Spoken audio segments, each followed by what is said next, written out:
आराधना हो आत्मा से, आराधना हो सच्चाई से। हर एक जीव जिसमें हो प्राण, यहोवा की आराधना करे। आराधना हो आत्मा से, आराधना हो सच्चाई से। हर एक जीव जिसमें हो प्राण, यहोवा की आराधना करे। Good morning, praise the Lord.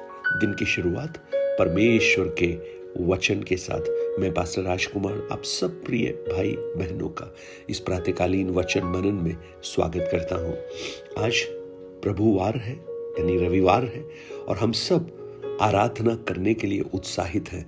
Dawood कहता है, जब किसी ने मुझसे कहा आओ हम यहोवा के भवन को चले, तो मेरा मन आनंदित हो गया। आपका मन आनंदित है उस परमेश्वर की उपस्थिति में जाने के लिए, उस परमेश्वर के भवन में जाने के लिए और आराधना करने के लिए। आराधना ये एक शब्द है जो हम अधिकतर सुनते हैं और आज उसी के विषय में जो आज गीत भी हमने गाया है, आराधना हो आत्मा से, आराधना हो सच्चाई से। यूहन्ना रचित सुसमाचार में हम देखेंगे इसका वास्तविक अर्थ क्या है। उसका 4 अध्याय 22 से लेकर 24 तक वचन। वहां इस प्रकार प्रभु यीशु उस सामरी स्त्री से बात कर रहे हैं और यीशु क्या कह रहे हैं, तुम जिसे नहीं जानते उसका भजन करते हो और हम जिसे जानते हैं उसका भजन करते हैं, क्योंकि उद्धार यहूदियों में से है।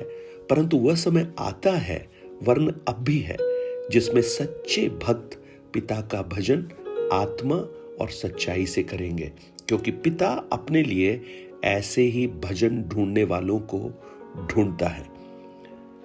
परमेश्वर आत्मा है और अवश्य है कि उसके भजन करने वाले आत्मा और सच्चाई से भजन करें।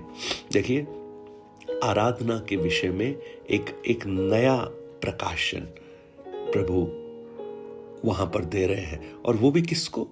एक पापिन स्त्री को। Praise the Lord. सो ये देखिए वो यीशु क्या कहने की कोशिश कर रहे हैं। परमेश्वर आत्मा है और होना चाहिए कि उसकी आराधना करने वाले आत्मा और सच्चाई से उसकी आराधना करें। सो ये वचन हमें ये सिखाता है कि आराधना जो है किसी खास स्थान को महत्व नहीं देती या किसी पर्टिकुलर समय को महत्व नहीं देती, परंतु आराधना सच्चाई के साथ की जानी चाहिए। उसका कारण भी क्या है कि जो सामरी लोग हैं वो जो पहाड़ है गेराजिम उसमें आराधना करते हैं और इजरायली लोग यरूशलेम में आराधना करते हैं।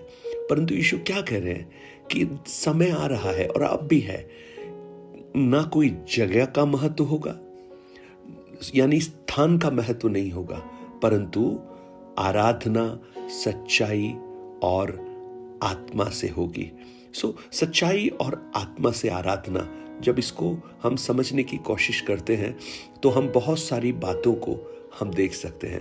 यीशु मसीह उस स्त्री से बात कर रहे हैं, उस कुएं के मुंडेर पर खड़े होकर बात कर रहे हैं और लोग आराधना के बारे में डिस्कस करते हैं, जगह के बारे में बोलते हैं कि वो जगह वहाँ पर आराधना अच्छी होती है, देखो कितना बढ़िया कलीसिया है, कितना बड़ा है, कितने अच्छे म्यूजिक सिस्टम है। परंतु यीशु मसीह क्या कह रहे हैं कि सच्ची आराधना ना तो लोकेशन पर निर्भर करती है, ना इंस्ट्रूमेंट पर निर्भर करती है, ना किसी स्थान पर निर्भर करती है, परंतु ये हृदय पर निर्भर करती है। और आराधना के बारे में एक नई बात वो बता रहे हैं कि ये एक रिश्ते पर आधारित होती है। रिश्ता, प्रभु के साथ रिश्ता। पुराने नियम में जो आराधना है वो मंदिर सेंटर्ड थी, यानी मंदिर को प्राधान्यता दी जाती थी। कुछ रीति रिवाज थे उनके, वो उनको पूरे करने होते थे। परंतु यीशु मसीह के द्वारा अब एक नई कवनेंट वहां पर स्थापित हो रही है, कहीं पर भी आराधना कर सकते हैं।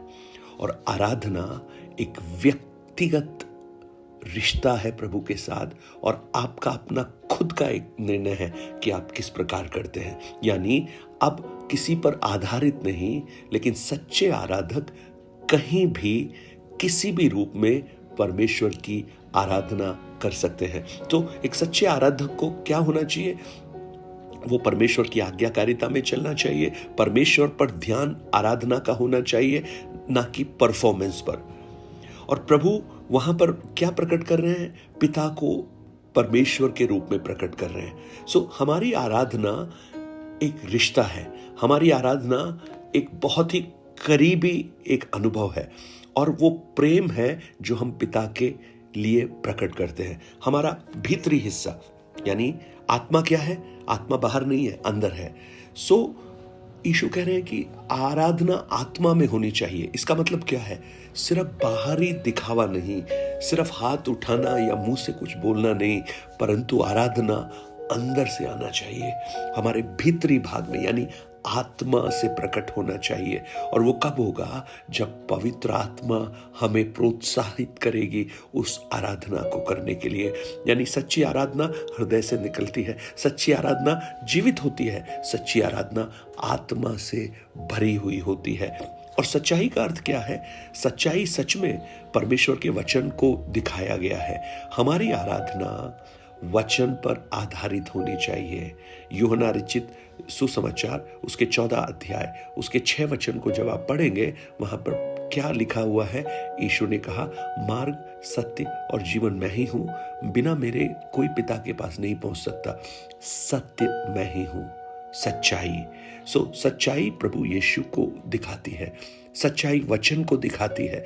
यानी अगर हमारी आराधना यीशु पर केंद्रित होने की बजाय किसी और चीज पर केंद्रित है, तो इसका मतलब वो आराधना सत्य आराधना नहीं है।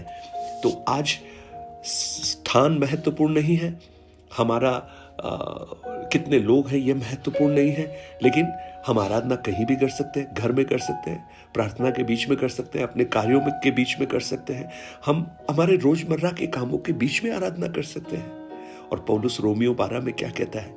अपने शरीरों को जीवित, पवित्र और परमेश्वर के लिए भावता हुआ बलिदान करके चढ़ाओ। Praise the Lord. आज मुझे सुनने वाले मेरे प्रिय भाई बहन, आप आराधना के लिए अपने आप को तैयार कर रहे हैं। आपकी आराधना पिता की ओर केंद्रित होनी चाहिए, आपकी आराधना आपके हृदय के अंदर से निकलनी चाहिए, आपकी आराधना मसीह पर यानी सच्चाई पर या वचन पर आधारित होनी चाहिए। और आपकी आराधना क्या होनी चाहिए? उस सच्चाई की खोज करने वाली होनी चाहिए। हम यानी जेन्युइन हर्ट, दिखावा नहीं। Praise the Lord. आज अपने आप से हम पूछें कि हम आराधना किस लिए करते हैं। एक म्यूजिशियन हो सकता है, वो आराधना के मध्य में जब वो म्यूजिक बजा रहा है, कहीं ऐसा तो नहीं कि वो अपने कौशल को लोगों के सामने प्रकट कर रहा है, या उस परमेश्वरीय प्रेम को लोगों के सामने अपने टैलेंट के द्वारा प्रकट करना चाहता है। एक व्यक्ति साधारण रूप से गा रहा हो, परंतु जब संपूर्ण हृदय से वो समर्पण करता है, उसकी आराधना जीवित आराधना बन जाती है। Praise the Lord. सो आज आराधना के उस शब्द को, उस अर्थ को आप पहचानिए प्रियो। आराधना सिर्फ 2 गीत गाना नहीं है, आराधना हमारे हर कामों में प्रकट हो सकती है। हम जहां भी हैं आराधना हम प्रकट कर सकते हैं, हमारे कार्यों के द्वारा हम आराधना प्रकट कर सकते हैं, लेकिन सब बात का जो सार है वो सच्चाई से और आत्मा से होना चाहिए। आत्मा से भरी हुई, सच्चाई पर आधारित, मसीह केंद्रित और हृदय के अंदर से निकली हुई। और आज प्रभु ऐसे आराधकों को ढूंढ रहा है। अगर आज आप ऐसी आराधना करने के लिए तैयार हैं और आपके मन में इच्छा है, तो निश्चित रूप से उस आराधना को प्रभु ग्रहण करेगा और उस आराधना को प्रभु आशीष के रूप में आपके जीवन में प्रकट कराएगा। और जब आप आराधना करेंगे, आप उस परमेश्वर के साथ जुड़ जाएंगे, क्योंकि परमेश्वर आत्मा है। और जब आपकी आत्मा उस आत्मा के साथ जुड़ती है, तब एक सच्चा रिश्ता स्थापित हो जाता है। प्रभु हमें अनुग्रह दे कि हम आज उस आराधना की सच्चाई को समझते हुए आपकी आराधना सच्चाई और आत्मा में कर सके। और आज जितने भी मेरे भाई बहन आराधना के लिए अपने आप को तैयार कर रहे हैं, उन सबके जीवन में आप अपना अनुग्रह का हाथ बढ़ाइए कि वो एक जीवित आराधना, एक सच्ची आराधना आपके सम्मुख में समर्पण कर सके। प्रभु जी, हम सारी बातों में आपको धन्यवाद देते हैं। यहाँ तक आपने संभाला, चलाया, आगे भी आप चलाइए। प्रभु यीशु के नाम से मांगता हूँ पिता, आमीन आमीन। God bless you. प्रभु आपको बहुत दया से आशीष दे। Have a blessed Sunday. मैं प्रार्थना करता हूँ आज जब आप आराधना के लिए जाएं, आपका हृदय आत्मा और सच्चाई से भर जाए और आप उस परमेश्वर की आराधना अद्भुत रीति से करें, जिससे और लोग जब उस आराधना को देखें वो भी हतप्रद हो जाएं और वो भी आपके समान आराधक बन जाएं। Have a blessed day. God bless you. 9829037837 पर आप अपने प्रार्थना निवेदन और गवाहियों को हमसे शेयर कर सकते हैं और इन वचनों को औरों तक पहुंचाकर इस सेवकाई को सहयोग कर सकते हैं। God bless you.